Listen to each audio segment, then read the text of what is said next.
UniswapV3 is a non-custodial automated market maker implemented for the Ethereum virtual machine. In comparison to earlier versions of the protocol, UniswapV3 provides increased capital efficiency and fine-tuned control to liquidity providers, improves the accuracy and convenience of the price oracle, and has a more flexible fee structure. 1. Introduction. Automated market makers, AMMs, are agents that pool liquidity and make it available to traders according to an algorithm. 5. Constant function market makers, CFMMs, a broad class of AMMs of which Uniswap is a member, have seen widespread use in the context of decentralized finance, where they are typically implemented as smart contracts that trade tokens on a permissionless blockchain. 2. CFMMs as they are implemented today are often capital inefficient. In the constant product market maker formula used by Uniswap V1 and V2, only a fraction of the assets in the pool are available at a given price. This is inefficient, particularly when assets are expected to trade close to a particular price at all times. Prior attempts to address this capital efficiency issue, such as Curve, 3, and Yield Space, 4, have involved building pools that use different functions to describe the relation between reserves. This requires all liquidity providers in a given pool to adhere to a single formula, and could result in liquidity fragmentation if liquidity providers want to provide liquidity within different price ranges.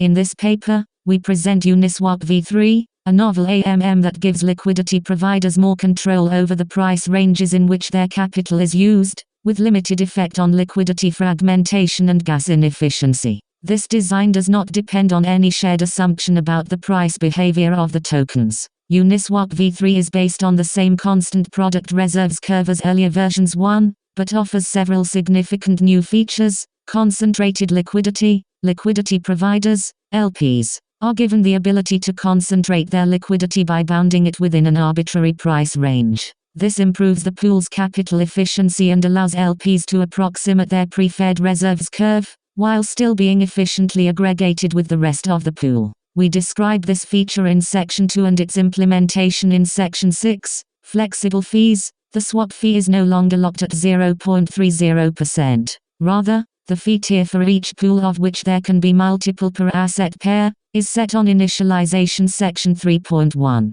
The initially supported fee tiers are 0.05%, 0.30%, and 1%. UNI governance is able to add additional values to this set. Protocol fee governance. UNI governance has more flexibility in setting the fraction of swap fees collected by the protocol. Section 6.2.2.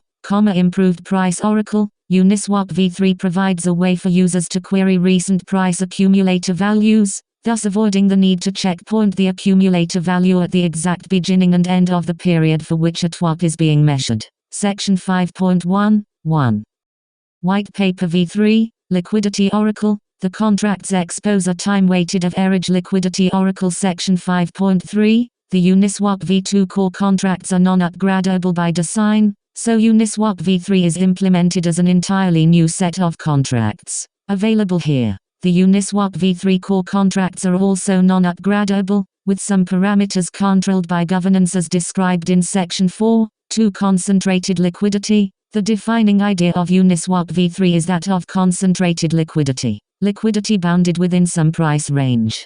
In earlier versions, liquidity was distributed uniformly along the equals 2.1 reserves curve, where under the respective reserves of two assets X and Y, and is a constant 1. In other words, earlier versions were designed to provide liquidity across the entire price range, 0. This is simple to implement and allows liquidity to be efficiently aggregated, but means that much of the assets held in a pool are never touched. Having considered this, it seems reasonable to allow LPs to concentrate their liquidity to smaller price ranges than 0. We call liquidity concentrated to a finite range. A position only needs to maintain enough reserves to support trading within its range, and therefore can act like a constant product pool with larger reserves. We call these the virtual reserves within that range. Liquidity is composed entirely of a single asset, because the reserves of the other asset must have been entirely depleted. If the price ever re-enters the range, the liquidity becomes active again. The amount of liquidity provided can be measured by the value, real, virtual reserves, real. X reserves figure 2, real reserves, Hayden Adams, Noah Zinsmeister, Moody Salem, River Kiefer, and Dan Robinson, which is equal to by the curve. The real reserves of a position are described. 2 equals 2.2. This curve is a translation of Formula 2.1 such that the position is solvent exactly within its range. Figure 2. Liquidity providers are free to create as many positions as they see fit, each on its own price range. In this way, LPs can approximate any desired distribution of liquidity on the price space. See Figure 3 for a few examples. Moreover, this serves as a mechanism to let the market decide where liquidity should be allocated. Rational LPs can reduce their capital costs by concentrating their liquidity in a narrow band around the current price, and adding or removing tokens as the price moves to keep their liquidity active. 2.1 Range orders. Positions on very small ranges act similarly to limit orders. If the range is crossed, the position flips from being composed entirely of one asset to being composed entirely of the other asset plus accrued fees. There are two differences between this range order and a traditional limit order. There is a limit to how narrow a position's range can be. While the price is within that range, the limit order might be partially executed. When the position has been crossed, it needs to be withdrawn. If it is not, and the price crosses back across that range, the position will be traded back, effectively reversing the trade. X reserves figure 1, simulation of virtual liquidity. Specifically, a position only needs to hold enough of asset X to cover price movement to its upper bound, because upwards price movement 1 corresponds to depletion of the X reserves. Similarly, it only needs to hold enough of asset Y to cover price movement to its lower bound. Figure 1 depicts this relationship for a position on a range, and a current price real and real denote the position's real reserves. When the price exits a position's range, the position's liquidity is no longer active, and no longer earns fees. At that point, it's when we take asset Y to be the unit of account, which corresponds to token 1 in our implementation. 2. Virtual reserves. 2.1 Real reserves. 2.2 Y reserves. Y reserves. White paper V3, UniswapV3 core, 0 price. I, UniswapV2, 2, a single position on, 3, a collection of custom positions. Figure 3, example liquidity distributions, 3 architectural changes. UniswapV3 makes a number of architectural changes, some of which are necessitated by the inclusion of concentrated liquidity, and some of which are independent improvements. 3.1 Multiple pools per pair, in Uniswap V1 and V2. Every pair of tokens corresponds to a single liquidity pool, which applies a uniform fee of 0.30% to all swaps. While this default fee tier historically worked well enough for many tokens, it is likely too high for some pools, such as pools between two stablecoins, and too low for others, such as pools that include highly volatile or rarely traded tokens. Uniswap V3 introduces multiple pools for each pair of tokens, each with a different swap fee. All pools are created by the same factory contract. The factory contract initially allows pools to be created at 3 fee tiers: 0.05%, 0.30%, and 1%. Additional fee tiers can be enabled by UNI governance. 3.2 Non-fungible liquidity. 3.2.1 Non-compounding fees. Fees earned in earlier versions were continuously deposited in the pool as liquidity. This meant that liquidity in the pool would grow over time, even without explicit deposits, and that fee earnings compounded. In Uniswap V3, due to the non-fungible nature of positions, this is no longer possible. Instead, fee earnings are stored separately and held as the tokens in which the fees are paid. See Section 6.2.2.3.2. Removal of native liquidity tokens. In Uniswap V1 and V2, the pool contract is also an ERC20 token contract, whose tokens represent liquidity held in the pool. While this is convenient, it actually sits uneasily with the Uniswap V2 philosophy that anything that does not need to be in the core contracts should be in the periphery, and blessing one canonical ERC20 implementation discourages the creation of improved ERC20 token wrappers. Arguably, the ERC20 token implementation should have been in the periphery, as a wrapper on a single liquidity position in the core contract. The changes made in Uniswap v3 force this issue by making completely fungible liquidity tokens impossible. Due to the custom liquidity provision feature, fees are now collected and held by the pool as individual tokens, rather than automatically reinvested as liquidity in the pool. As a result, in v3, the pool contract does not implement the ERC20 standard. Anyone can create an ERC20 token contract in the periphery that makes a liquidity position more fungible, but it will have to have additional logic to handle distribution of, or reinvestment of, collected fees. Alternatively, anyone could create a periphery contract that wraps an individual liquidity position, including collected fees, in an ERC721 non-fungible token. For governance, the factory has an owner, which is initially controlled by UNI token holders. 2. The owner does not have the ability to halt the operation of any of the core contracts. As in Uniswap v2, Uniswap v3 has a protocol fee that can be turned on by UNI governance. In Uniswap v3, UNI governance has more flexibility in choosing the fraction of swap fees that go to the protocol, and is able to choose any fraction 1 where for 10, or 0. This parameter can be set on a per pool basis. UNI governance also has the ability to add additional fee tiers. When it adds a new fee tier, it can also define the tick spacing, see section 6.1, corresponding to that fee tier. Once a fee tier is added to the factory, it cannot be removed, and the tick spacing cannot be changed. The initial fee tiers and tick spacings supported are 0.05%, with a tick spacing of 10, approximately 0.10% between initializable ticks, 0.30%, with a tick spacing of 60, approximately 0.60% between initializable ticks, and 1%, with a tick spacing of 200, approximately 2.02% between ticks.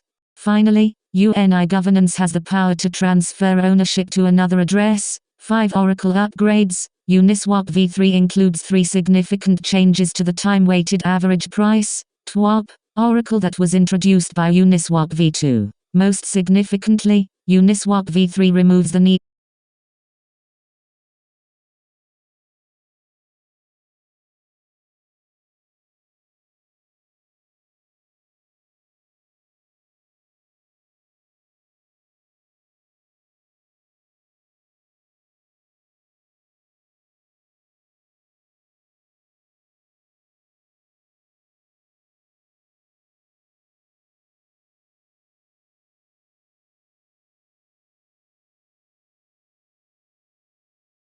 for users of the Oracle to track previous values of the accumulator externally. Uniswap v2 requires users to checkpoint the accumulator value at both the beginning and end of the time period for which they, specifically, the owner will be initialized to the time lock contract from UNI governance. 0 times 1 and 9 C 8182 C 09 F 50 C 8318 D 769245 B 52 C 32 B 35 B C 3. Liquidity. White paper v3 wanted to compute a TWAP.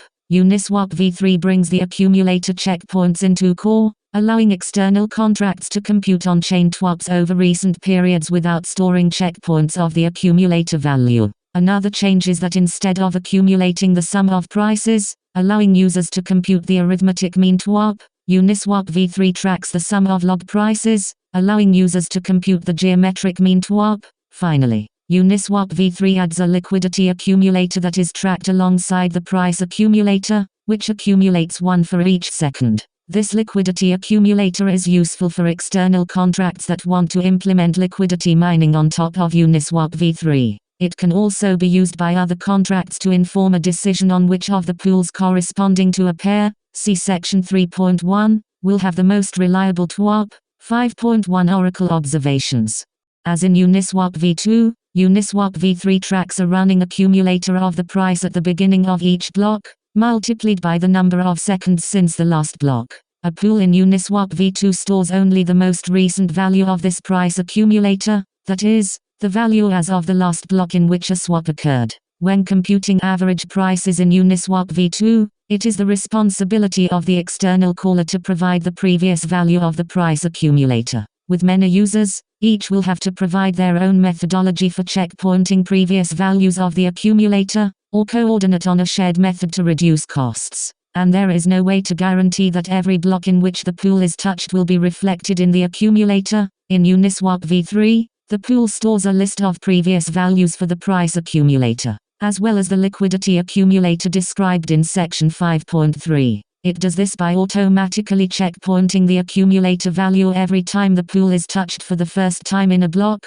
cycling through an array where the oldest checkpoint is eventually overwritten by a new one, similar to a circular buffer. While this array initially only has room for a single checkpoint, anyone can initialize additional storage slots to lengthen the array, extending to as many as 65,536 checkpoints. 3. This imposes the one-time gas cost of initializing additional storage slots for this array on whoever wants this pair to checkpoint more slots. The pool exposes the array of past observations to users, as well as a convenience function for finding the interpolated accumulator value at any historical timestamp within the checkpointed period. 5.2 Geometric Mean Price Oracle. UniswapV2 maintains two price accumulators, one for the price of token 0 in terms of token 1, and one for the price of token 1 in terms of token 0. Users can compute the time-weighted arithmetic mean of the prices over any period, by subtracting the accumulator value at the beginning of the period from the accumulator at the end of the period, then dividing the difference by the number of seconds in the period. Note that accumulators for token 0 and token 1 are tracked separately, since the time-weighted arithmetic mean price, 3. The maximum of 65,536 checkpoints allows fetching checkpoints for at least 9 days after they are written. Assuming 13 seconds pass between each block and a checkpoint is written every block of token 0 is not equivalent to the reciprocal of the time-weighted arithmetic mean price of token 1, using the time-weighted geometric mean price, as UniswapV3 does, avoids the need to track separate accumulators for these ratios. The geometric mean of a set of ratios is the reciprocal of the geometric mean of their reciprocals. It is also easy to implement in UniswapV3 because of its implementation of custom liquidity provision, as described in section 6. In addition, the accumulator can be stored in a smaller number of bits, since it tracks log rather than, and log can represent a wide range of prices with consistent precision. 4. Finally, there is a theoretical argument that the time-weighted geometric mean price should be a truer representation of the average price. 5. Instead of tracking the cumulative sum of the price, UniswapV3 accumulates the cumulative sum of the current tick index, 1.0001, the logarithm of price for base 1.0001, which is precise up to 1 basis point. The accumulator at any given time is equal to the sum of 1.0001 for every second in the history of the contract. Hayden Adams, Noah Zinsmeister, Moody Salem, River Kiefer, and Dan Robinson, equals 1 price, 1, 2, over any period 1 to 2, 2, 1, 2 equals 1, 1 2, minus 1, equals log 1.0001, 5.1, we want to estimate the geometric mean time-weighted average. To compute this, you can look at the accumulator's value at 1 and at 2, subtract the first value from the second, divide by the number of seconds elapsed, and compute 1.0001 to compute the time-weighted geometric mean price. Log 1.00011, 2 equals 2. Minus 1, 5.3, 5.4, 5.5, 2 log equals 1, 1.0001. 5.2, 5.3, 1, 2 equals 1, 0.0001, 2, 1, liquidity oracle, log 1.00011, 2 equals 2 minus 1, in addition to the seconds weighted accumulator of log 1.0001, UniswapV3 also tracks a seconds weighted accumulator of 1, the reciprocal of the virtual liquidity currently in range, at the beginning of each block, seconds per liquidity cumulative. This can be used by external liquidity mining contracts to fairly allocate rewards. If an external contract wants to distribute rewards at an even rate of tokens per second to all active liquidity in the, in order to support tolerable precision across all possible prices, UniswapV2 represents each price as a 224-bit fixed point number. UniswapV3 only needs to represent 1.0001 as a signed 24-bit number, and still can detect price movements of 1 tick, or 1 basis point. 5. While arithmetic mean TWAPs are much more widely used, they should theoretically be less accurate in measuring a geometric Brownian motion process, which is how price movements are usually modeled. The arithmetic mean of a geometric Brownian motion process will tend to overweight higher prices, where small percentage movements correspond to large absolute movements, relative to lower ones. 2-1 2-1, 4. White paper V3, UniswapV3 core, contract, and a position with liquidity was active from 0 to 1, then its rewards for that period would be L, 1, 0. In order to extend this so that concentrated liquidity is rewarded only when it is in range, UniswapV3 stores a computed checkpoint based on this value every time a tick is crossed, as described in section 6.3. This accumulator can also be used by on-chain contracts to make their oracles stronger, such as by evaluating which fee tier pool to use the oracle from. 6. Implementing concentrated liquidity. The rest of this paper describes how concentrated liquidity provision works, and gives a high-level description of how it is implemented in the contracts. 6.1 Ticks and ranges. To implement custom liquidity provision, the space of possible prices is demarcated by discrete ticks. Liquidity providers can provide liquidity in a range between any 2 ticks, which need not be adjacent. Each range can be specified as a pair of signed integer tick indices, a lower tick, and an upper tick. Ticks represent prices at which the virtual liquidity of the contract can change. We will assume that prices are always expressed as the price of one of the tokens, called token 0, in terms of the other token, token 1. The assignment of the 2 tokens to token 0 and token 1 is arbitrary and does not affect the logic of the contract, other than through possible rounding errors.